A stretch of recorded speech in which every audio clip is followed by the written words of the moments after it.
Fares Diam, Smile Killer, c'est un plaisir de te recevoir sur After Fight pour la deuxième fois. Fares, comment tu vas? Bah, plaisir partagé, moi ça va très bien, et toi? Très très bien, merci. Tu es donc en direct du Mexique, tu prépares donc ton prochain combat. On est à 10 jours, hein, c'est ça? Il reste 10 jours avant. Ouais, c'est ça à peu près, ouais. Ouais, ouais. Ouais, on a un petit On va dire une semaine, ouais, 10 jours, ouais. Ce que je te demandais en off, comment s'est passé ton voyage et comment trouves-tu ben, déjà le pays? J'imagine que c'est la première fois que tu vas au Mexique. Ouais, première fois que je vais au Mexique, et puis bah, le paysage est sympa. Après, le voyage il s'est bien passé, hein, 12 heures de vol, c'est long quand même. Mais après, voilà, fallait venir en avance pour s'adapter à l'altitude. 2 400 mètres d'altitude, c'est pas rien, surtout pour le cardio, pour le souffle. Donc, j'ai bien fait de venir en avance et tout se passe bien ici au Mexique. Ouais, tu le soulignes, l'altitude, clairement, c'est une donnée à prendre en compte pour ton prochain combat. De toute façon, on va y revenir. Mais avant toute chose, tu sais que le MMA en France en ce moment, on en parle beaucoup. Donc, je vais un petit peu te représenter. S'il y a des personnes qui sont montées dans le train After Fight et qui ne connaissent pas encore Fares Ziam, Fares Ziam, donc combattant de MMA, tu viens de Lyon. Oui, Tu as commencé le MMA il y a longtemps.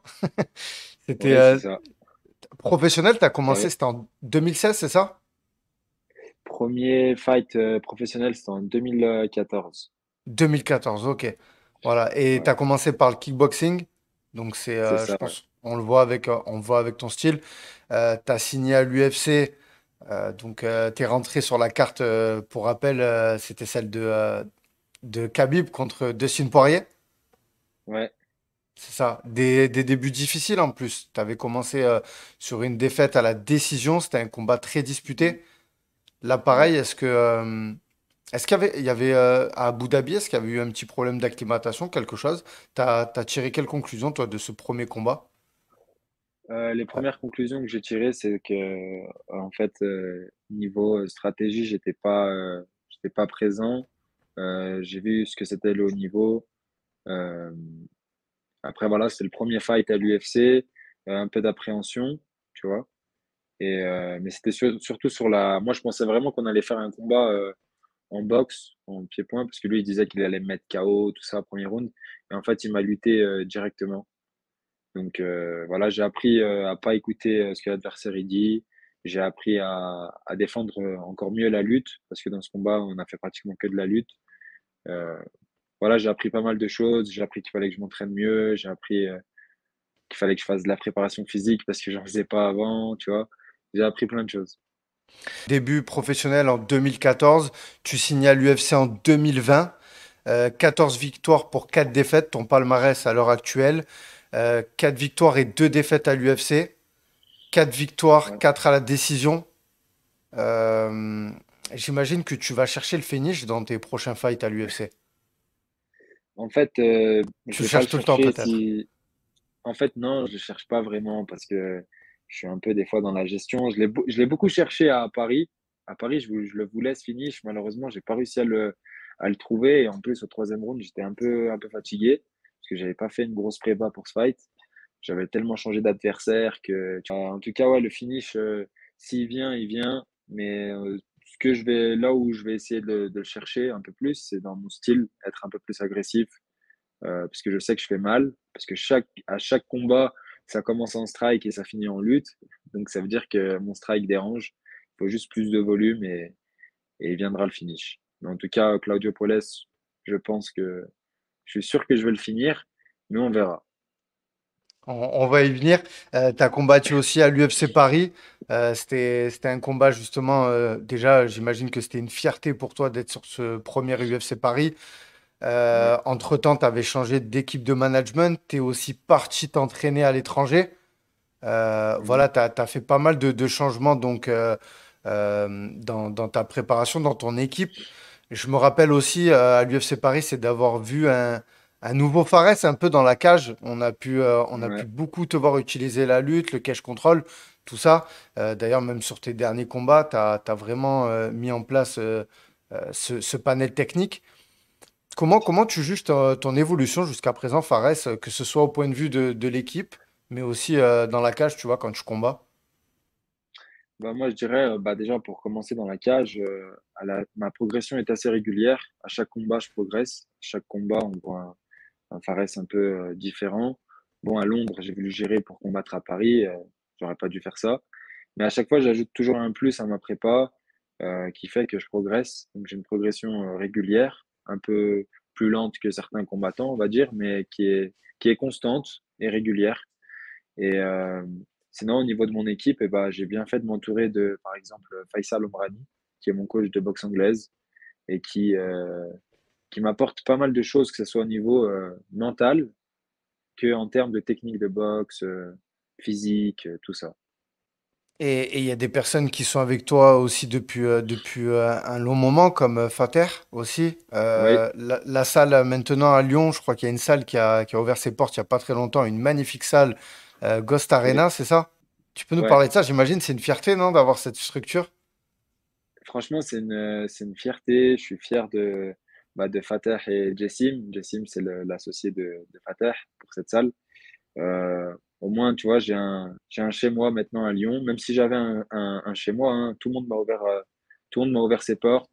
Que ce soit au début Jean Bagal, à l'époque Michael Pistello, Yacine Bandoui au Climax, Vincent Nguyen pour le Jiu-Jitsu à Vez. Bon, je vais toujours essayer d'aller à Vez au Jiu-Jitsu. Mais que voilà, on a notre propre structure, c'était la suite logique. Ça a pris un peu de temps, mais très fier de ça. Et Fateh, bah, toujours depuis 2017, il me coach. Donc ça fait maintenant 7 ans. Et ça se passe bien. Il est très intelligent, il a une bonne lecture de jeu. Et je suis content que ça se passe bien entre lui et moi. Et on a aussi Big Jam donc, qui s'occupe de ta préparation physique. Oui. Alors, on peut voir ses prouesses qu'il fait, que ce soit avec Yanis Guémouri, avec Sami Aya et tant d'athlètes. Ça fait combien de temps que tu travailles avec exactement? Big Jam, ça fait maintenant 2 ans, 1 an et demi, 2 ans. Il m'a toujours donné des conseils. Il m'a toujours donné des conseils sur tout, hein. Franchement, c'est un ami, c'est un frère même. Euh, et ça se passe bien. J'ai appris de nouvelles choses avec lui, que ce soit en termes de nutrition ou en termes de préparation physique. Et je suis très heureux aussi de travailler avec lui. On a eu une belle discussion, lui et moi. C'était en l'été 2022, avant l'UFC Paris. Et c'est là que j'ai commencé à travailler avec lui. Et je me sens différent même physiquement. Je le répète, du coup, Ghost Arena, la salle à Lyon, là, clairement, c'est ton QG. Tu vas faire toutes tes prépas dans cette salle. Est-ce que avoir un nouveau Fares, est-ce qu'il y a ça t'apporte quelque chose justement d'avoir ces structures maintenant chez toi, même si tu me l'as dit que tu avais tout ce qu'il fallait déjà, mais tu vois ce que je veux dire, d'avoir ce cocon, de pouvoir ramener, de pouvoir faire tes sparring, tout ça, un peu comme ce qu'il y a aux US, tout ça, quoi, ou dans les Bah, grandes en villes. fait, ouais, ça facilite pas mal de choses, tu vois. Ça facilite pas mal de choses parce que on a une grande salle, on peut faire de la préparation physique, il y a tout. Et on peut faire du MMA, on peut aller à n'importe quelle heure, on a un sauna si on veut perdre un peu de poids ou même se faire du bien. Euh, Ça facilite pas mal de choses. Mais après, ce qui est bien aussi, c'est que quand je vais à la boxe anglaise aussi, il y a tout ce qu'il faut là-bas. On a une équipe, on a une bonne équipe qui est en. On se parle beaucoup, tu vois, entre nous, que ce soit stratégie, entraînement, tu fais quoi là, t'as fait quoi là, ouais, je suis fatigué aujourd'hui, ok, tu vois, on s'adapte. Donc je suis assez content, on est de plus en plus professionnels et on voit qu'on fait du haut niveau, tu vois. Ouais, bah c'est génial ça, parce que justement par le passé, moi, je te voyais toujours un petit peu à la recherche de faire des voyages, tout ça. Tu avais un peu ce truc d'aller à l'étranger, voilà, là on voit que vraiment Après, j'aime t'es. bien aussi, en fait. Ouais, t'aimes bien aussi. J'aime bien voyager et voir différentes techniques, manières d'entraînement. Et après, voilà, là où je m'entraînais à Miami, là, à Kill Cliff FC, et ben, il y a Henri Hooft, tu vois, qui me contacte aussi assez régulièrement. Il m'a dit après le combat, reviens et tout. Et c'est sûr que je vais retourner là-bas, faire des petites sessions, tu vois, parce que il y a beaucoup de sparring partenaires. Nous, ce qui nous manque, c'est un peu ça, tu vois. C'est surtout les sparring partenaires en MMA. Mais même s'il y en a, tu vois, mais Mhm. là-bas, il y a beaucoup de sparring, il y a beaucoup de.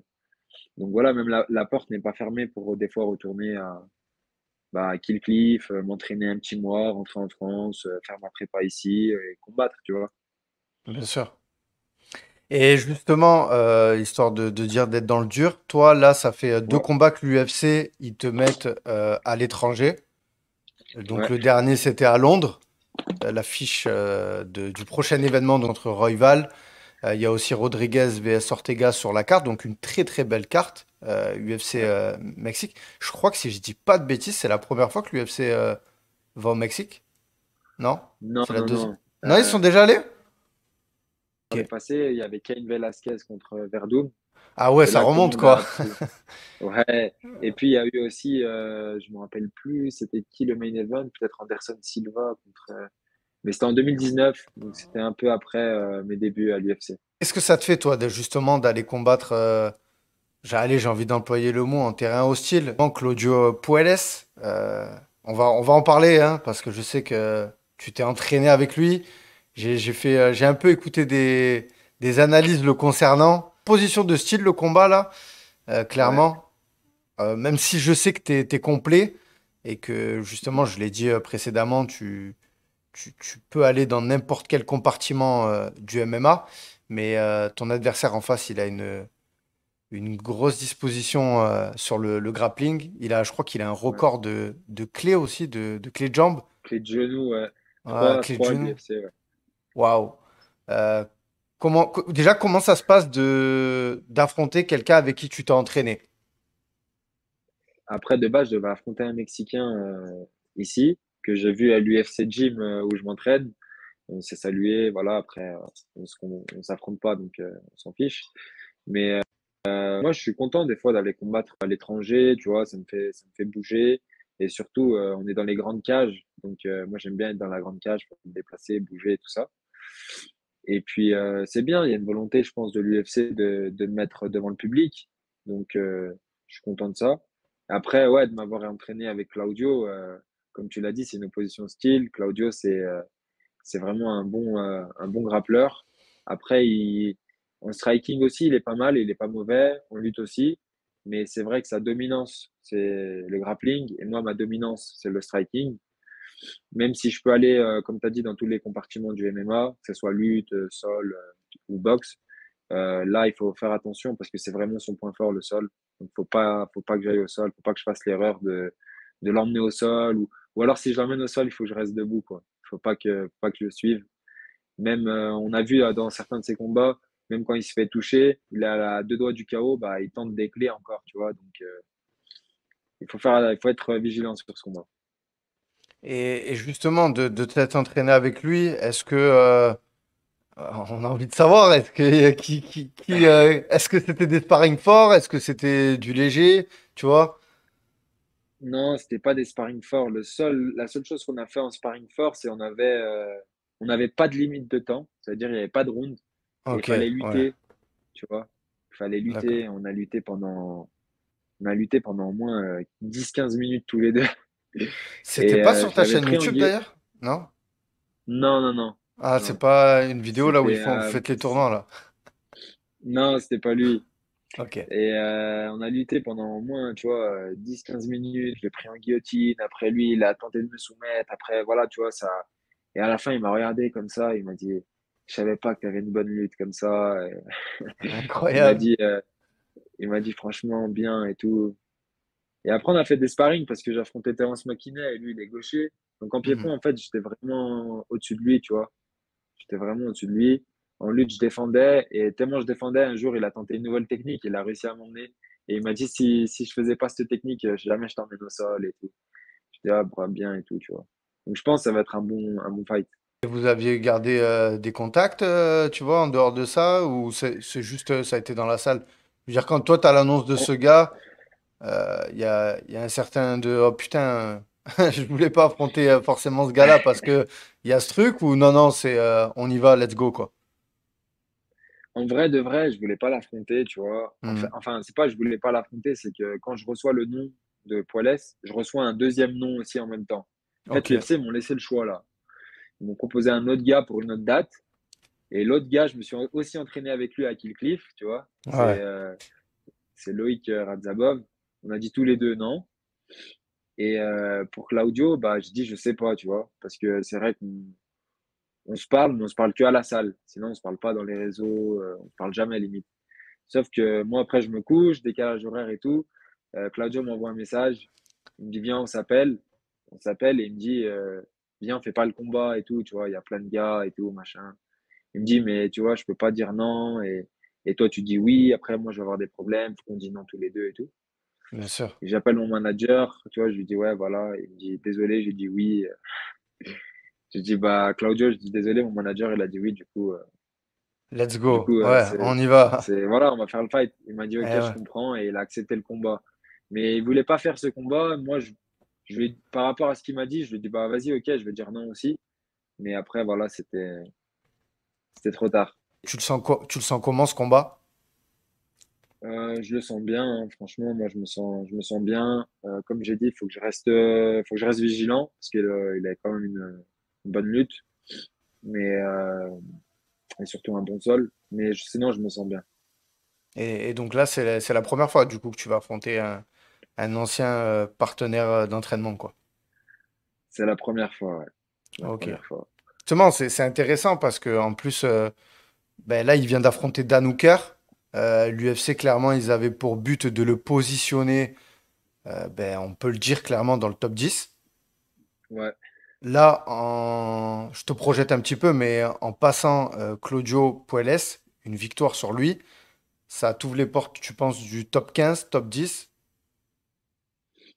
Bah, moi, déjà, je sais que mon niveau, c'est niveau top 15, voire top 10. Je sais que j'ai clairement le niveau. Après, moi, ce que j'aimerais, c'est battre Poeles. Et ensuite, j'aimerais bien demander Dan Hooker, parce que le dernier fight de Poeles, c'était Dan Hooker. Mais après, ça tout dépend de la volonté de l'UFC. Moi, je sais que je serai prêt demain à... Si Poeles, il est out pour le 24, là, et qu'il me propose Dan Hooker, vas-y, tu vois. Je sais que je serai prêt. Donc, moi, je sais que j'ai le niveau top 15. Et si je passe Poeles, je demande un top 15, tu vois. Je vais le passer et je vais dire Dan Hooker, tout le top 15 jusqu'au top 10. Allez, on se tape. Donc maintenant, c'est Dan Hooker qui est dans le viseur, quoi. Ouais, moi, c'est Dan Hooker. Je l'aimerais bien le prendre à Paris. Après, si bien sûr ça se fait. Si l'UFC me dit encore un fight avant de prendre un top 15, bah, donnez-moi n'importe qui, je dirais oui et j'irai de l'avant pour atteindre mes objectifs.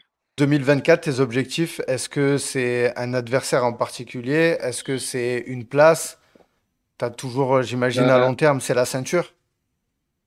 ouais, toujours, hein, faut toujours viser le plus haut parce que plus tu vises haut, mieux tu t'en approcheras. C'est comme ça que je vois les choses. Et moi, j'aimerais bien faire 3 combats en 2024. Donc celui-là, peut-être après au mois de juin et après à Paris. Ou alors Paris et après en décembre ou fin novembre.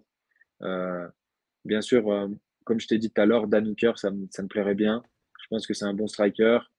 Euh, il a une lutte à peu près, ça va, tu vois. Il a pas de sol. Donc moi, je pense que je suis plus complet que lui et je suis meilleur en striking que lui. En tout cas, ce serait, franchement, ce serait un beau fight. J'allais dire, voilà, Faresiam contre Dan Hooker à l'UFC Paris. D'ailleurs, je sais pas s'il y a l'information, parce que vu qu'il y a les Jeux Olympiques en fin d'année, je sais pas si l'UFC va revenir à Paris. Enfin, ça, c'est vraiment une question que Ouais, je me pose, tu c'est vois. vrai. Je sais pas du tout. En tout cas, je trouve que ben, Fares Ziam qui voulait Bobby Green à l'époque, ben voilà, maintenant c'est Dan Hooker. Ça reste quand même des gros noms. Et je Ouais. pense vraiment sincèrement qu'ils sont prenables. Donc, on n'a pas l'information concernant l'UFC Paris, mais en tout cas, ce serait une belle affiche. Donc, moi, c'est tout ce que je vais te souhaiter. Déjà, la victoire pour ce combat face à Claudio Puelles.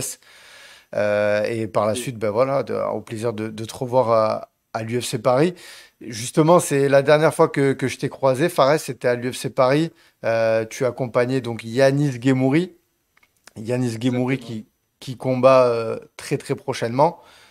J'allais dire, est-ce que ça aussi c'est un objectif que vous soyez sur la même carte? Ah, ça a toujours été un objectif, hein. Ouais. On aimerait. Malheureusement, ça n'a pas pu se faire à l'UFC Paris. Ouais, je me suis cassé le pied à Ouais, je Londres, sais. donc je pouvais pas combattre. Mais, euh, mais ouais, on espère que prochain UFC Paris. Bah, on aurait pu être sur la même carte là pour l'événement Dianis, tu vois, parce que moi j'avais le choix de combattre le 2 mars ou le 24 février. bah, j'ai choisi le 24 février, mais j'aurais pu combattre aussi le 2 mars sur la même carte que Yanis.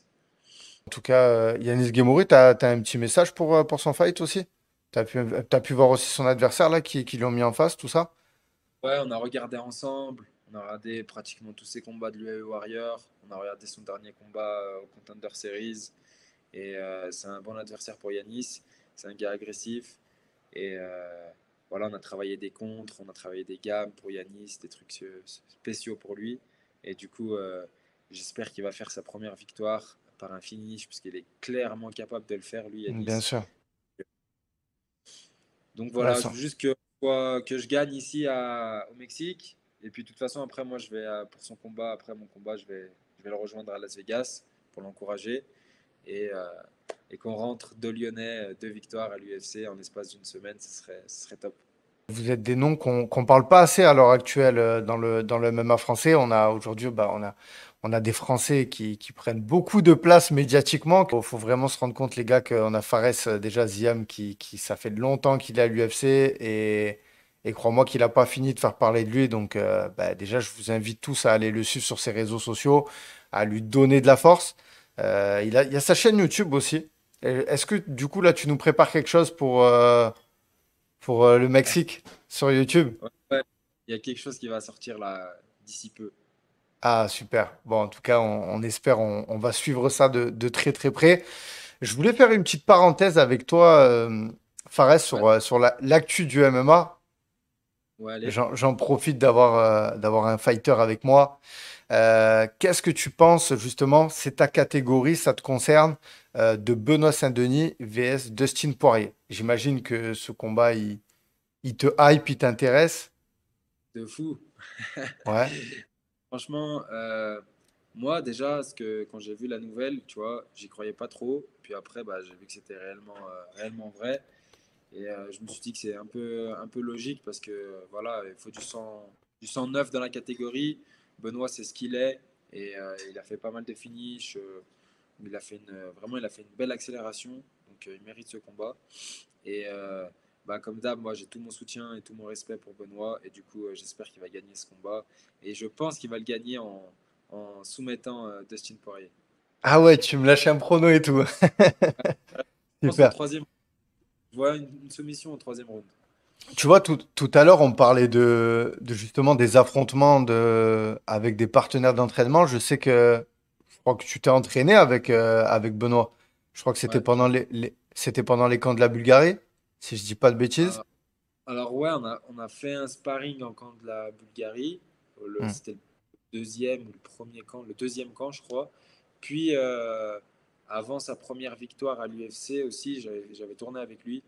J'étais parti genre 4 5 jours sur Paris et je me suis entraîné que avec lui. Et, ouais, c'était cool. Après, je sais que voilà, hein, je vais pas être. Moi, j'estime que mon niveau il est à peu près similaire au sien. Lui, il est peut-être un peu plus fort que moi au sol, mais en striking lutte, je pense que ça se joue un peu. Là où on a une grosse différence, c'est en combat, lui et moi. Lui, c'est vraiment un char d'assaut qui avance, Ouais.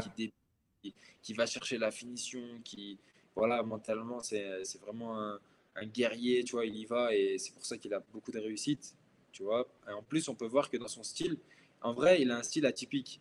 C'est-à-dire que Benoît, c'est quelqu'un qui s'arrête pas de frapper, tu vois. Dans les moments où il devrait avoir rien, où ça devrait juste se regarder, bah lui, il frappe. Et c'est là qu'il réussit, tu vois, justement à finir les gars. Parce qu'il s'arrête pas, il s'arrête pas, il s'arrête pas. S'il frappe pas, bah, il va lutter. S'il lutte pas, bah, il va frapper. Et je trouve que c'est assez intéressant, ça. Et c'est intelligent de faire ça. Et ouais, comme je t'ai dit, tu vois, mon niveau, moi, je sais il est, il est au niveau du top 15, tu vois. Dans un futur, affronter Benoît Saint-Denis, ça serait possible ou on se passe un coup de fil et on le fait pas ou seulement pour la ceinture? Non, franchement, moi, comme je t'ai dit, tu vois, j'ai beaucoup de respect pour Hmm. lui. On est ensemble, on parle. En plus, je devais aller m'entraîner avec lui avant de venir ici. Malheureusement, j'ai pas eu le temps, tu vois. Donc, dans l'avenir, on ne sait jamais ce qui peut se passer. Si on est tous les deux dans le membre du top 5 et voilà, il y a un titre intérimaire ou alors il y a un gros main event, il y a beaucoup d'argent ou tu vois, on ne sait pas. Bien Moi, je sûr. sais que je sais que voilà, on s'appelle avant, on voit ce qu'on fait et soit on le fait, soit on le fait pas, tu vois.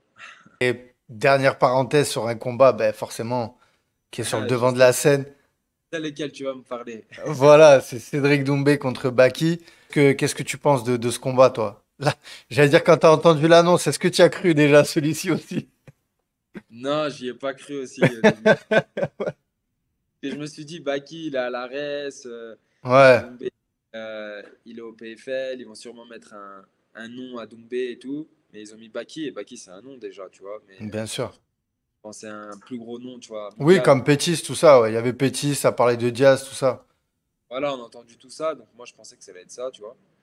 Puis quand j'ai vu Baki, j'ai dit, ah ouais, ça, c'est un combat très, très hypant, tu vois. Il y a vraiment beaucoup de hype autour de ce combat. Bah, je crois qu'on parle que de ce combat et le combat de Benoît de Saint-Denis sur les réseaux, pratiquement. À chaque fois que quelqu'un envoie un commentaire, ça direct, tout le monde le repartage. Euh, Franchement, moi, je pense que ça va être un combat. Beaucoup de gens voient Doumbé gagner, tu vois, par KO, tout ça. Moi, je crois que ça va être un combat plus dur que ce que les gens disent. Parce que Baki, il est intelligent. Il va pas se jeter comme un fou. Et sa lutte, il est déjà beaucoup plus fort que Jordan Zebo. Et je pense qu'il a une bonne lutte et tout. Mais j'arrive pas à pronostiquer ce combat. Moi, je pense que ça va être un combat où il y aura beaucoup de contacts, tu vois. Bien sûr. Bon, en Voilà. tout cas, tu seras devant ton écran pour le regarder. Ah, c'est sûr. Ah, c'est sûr. Ah, super. Bon, ben, en tout cas, on va pas manquer déjà de te donner de la force à toi, Fares. Pareil, moi, c'est un combat qui me hype, hein, l'adversaire que tu prends. Juste le petit reproche, et c'est à l'UFC que je le fais, c'est pas à toi, c'est que ce combat, il est pas sur la carte principale. Il est, euh, il est en prélim. Ouais. Euh, voilà, moi, j'ai hâte de justement de te voir un peu plus haut sur les main cards, justement, parce que vraiment, tu le mérites. Merci. Et voilà, donc j'espère vraiment que. En tout cas, c'est un combat qui, voilà, moi, qui me hype. Et puis les suites derrière sont vraiment très, très intéressantes pour toi. Voilà, comme il l'a dit, il cache pas ses ambitions. Fares 2024, c'est le top 10. Il a le niveau et tu nous l'as prouvé que ce soit pareil, que ce soit à Londres. Parce que voilà, à Londres aussi, l'adversaire que tu as pris, c'était du solide, voilà. Et Ouais. bah, on va te souhaiter tout le meilleur. En tout cas, tu as tout notre soutien, tout le soutien d'Afterfight et des Français. Bah merci, franchement, ça fait super plaisir. Et puis voilà, petit message à tous ceux qui me suivent, tous ceux qui me donnent de la force. Rendez-vous le 24 février. Ça va être un combat et je vais le finir. J'ai vraiment la haine et la rage pour ce combat. Donc on va y aller de l'avant et on va marquer les esprits.